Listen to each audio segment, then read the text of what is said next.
美国国会议员呼吁，将正在佛罗里达州避难的巴西极右翼前总统送回巴西。人权团体将佛罗里达州州长桑德提斯告上法庭。湾区本周还要遭受3场暴风雨袭击。德国高阶国会议员团访问台湾，解放军开展2023年首次台海实战演习。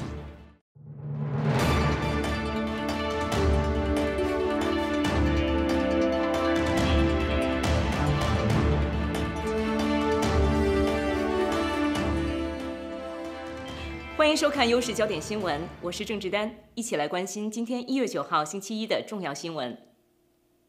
巴西极右派前总统波索纳罗的支持者发动了对国会的攻击。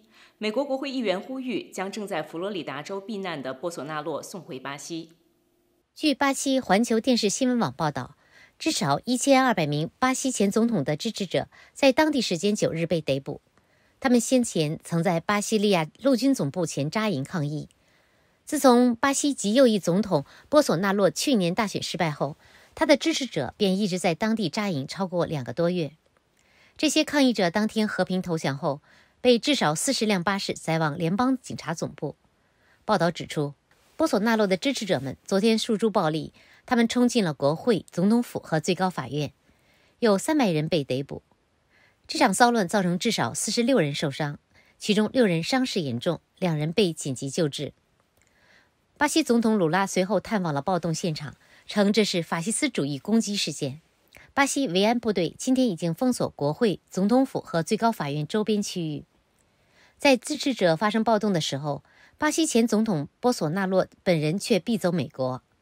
他于去年12月30日，距离任期结束不到2天的时候，飞到了美国的佛罗里达州。民主党籍德州联邦众议员卡斯楚表示，美国不应该成为他的避难所，他应该被送回巴西。人权团体将佛罗里达州州长德桑提斯告上法庭。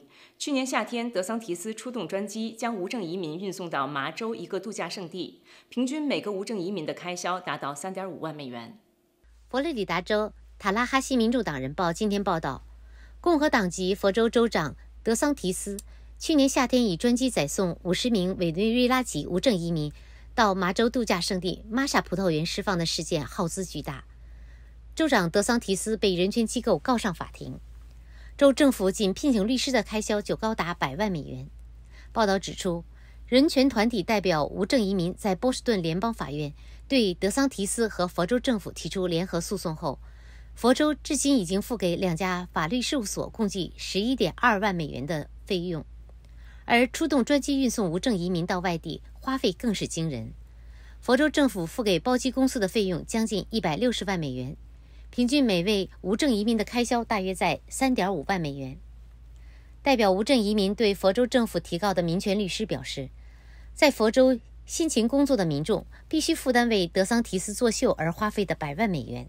州长即使做不到公平，至少也该节俭。维吉尼亚州 Newport News City 的一所小学发生了6岁学童枪击女教师的事件后，学校决定本周关闭校园，以便让师生们从这场惊恐中复原。据报道，纽波特纽斯市的里奇尼克小学约有550名学生。枪击事件发生在上周五，男童是在里奇尼克小学1年级教室里用手枪打中女教师的。校方表示，从今年起，校园将持续关闭1个星期，以便让经历了这场恐怖事件的师生从心理上慢慢平复。纽波特纽斯市学区主任帕克表示，枪击事件给我们的学生上了一堂枪支暴力课，知道枪支不但给学校，而且给家庭和社区都造成破坏。我们要教育孩子，保护他们的安全。研究枪支暴力专家李德曼表示，年幼儿童带枪进入学校和打伤教师的事件极为罕见。他创建的资料库记录了美国校园1970年以来发生的枪案，仅发生过3起6岁儿童引发的枪案，包括2000年密西根州一个学生被杀，以及2011年德州和2021年密西西比州的学生受伤。目前维州这名男童已被警方拘留，警方目前正在努力厘清全案，并设法查清枪支来源。受伤的教师情况已有好转，状况稳定。连日来的暴风雨让湾区多个地方遭受洪涝灾害。圣塔克鲁兹山区由于发生泥石流，17号公路今天关闭。本周稍晚还有3个暴风雨将陆续袭击湾区。根据国家气象局的消息，整个湾区从上周六到本周二都处于洪水警报状态。北湾的洪水警报已经在上周六上午启动，其他地区的洪水警报则在上周六下午开始。暴风雨袭击湾区后，多个地方发生洪涝、山体滑坡等灾害，上万户居民遭遇停电。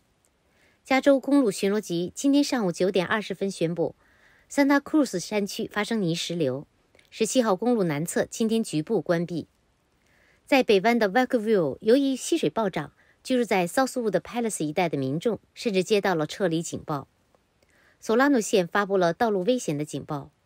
在南部的 Monterey 县，警方向居住在低洼地带的民众发出了撤离的要求。暴风雪在 Santa Cruz 县造成多处洪涝灾害，救援人员使用水上摩托艇前往 Fulton Grove 附近救助被洪水困在家中的居民。通往 Mount Hermon 的路段也遭遇了洪水。Santa Cruz 警方要求人们尽量待在家中。气象专家表示，湾区本周还会迎来3场暴风雨。国家气象局对整个湾区发布的洪患警报一直持续到10日为止。可能出现洪患的河流包括 Gurneville 的 Russia 河、接近奈尔峡谷的阿拉米达溪、Milpitas 的土狼溪等多处。Millbury 的一家粤菜餐厅昨天下午举办了盛大的开业典礼，在传统的舞狮表演和喜庆的鞭炮声中，多位民选官员和众多的社区居民到场同贺，现场热闹非凡。2020年疫情初期，湾区经济遭受重创，餐饮行业首当其冲。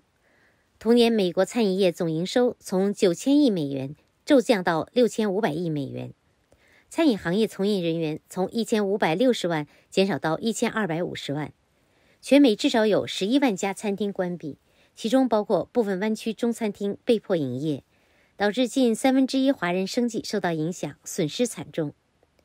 随着疫情好转和口罩令取消，顾客重回餐厅用餐，让餐饮业再发生机。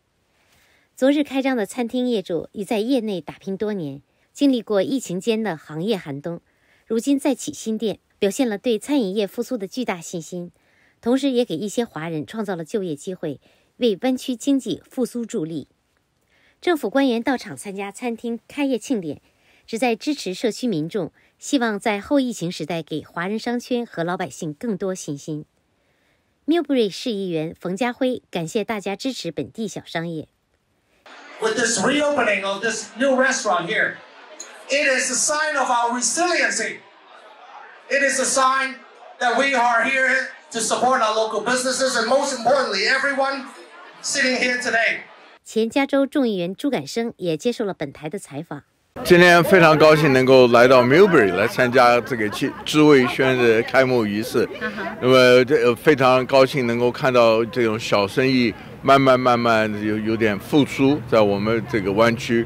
那么昨天我也参加了一个餐厅的这个剪彩活动，所以我想希望是在这个疫情过后以后呢，大家能够更出来支持我们这个湾区地方上的小生意。这样的话也可以帮助我们整个社会经济的复苏。德国国会国防部委员会主席、自民党副主席等人所率领的高阶国会议员团于当地时间9号抵达台湾展开访问。中共解放军东部战区在台湾周边组织了2023年首次实战演练。德国这次高阶访问团的访问将持续到12日。台湾行政院长苏贞昌、立法院长游锡堃等在9日会见了德国国会访问团。访团还将拜会台湾总统蔡英文。德国国会访问团到达台湾前一日，即8日深夜，中共解放军东部战区在台湾周边海空域展开多军兵种联合战备警训和实战化演练，重点演练对陆打击、对海突袭等，以检验部队联合作战能力。中国媒体今天报道称，这是东部战区2023年组织的首次多军兵种联合战备警训和实战化演练，也是在时隔14天后，东部战区于台湾周边海空域实行的又一次演习。另有分析人士指出，这次解放军相关活动应与去年25日的演训规模相当，当时共有71架解放军军机、7艘解放军军舰出没于台海周边。下面请收看今天的财经资讯。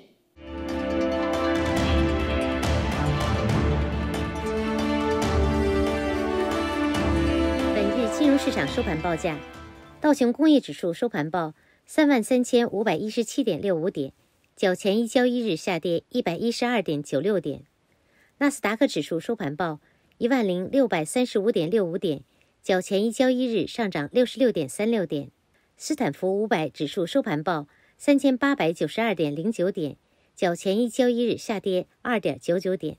以下由财经主播陈少豪为您解析今日市场。各位优势焦点财经的朋友，大家好，我是陈少豪。好，现在周一在阴雨绵绵的北加州矽谷跟大家来报道世界焦点财经市场进入第2个礼拜的交易依然不稳定，重中之重就是上礼拜公告12月份联储局的开会记录。联储局的企图心还是打压通胀，加息生生不息，鹰派的口吻让市场非常的不平安，因而市场还是摆动并不稳定，所以你投资的脚步一定要小心谨慎。2023年底以前，依然联储局生生不息。请收看社区看板。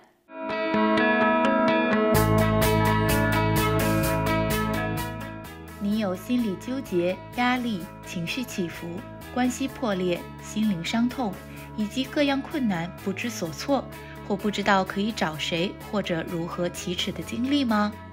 您可以来互家支持小组，将难以启齿的心事在安全的环境中倾诉出来，得安慰，得释放。让我们带着您的需要，带着您的关爱，一起来成长。2023 1月份网上支持小组时间是在1月10号，美西时间星期2晚上7点到9点。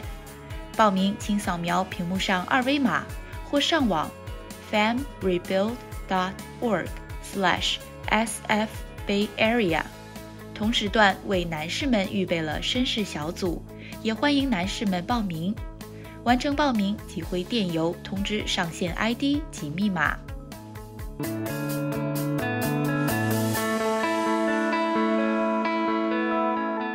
以上新闻由优视频道制作，感谢您的收看，我们下次再会。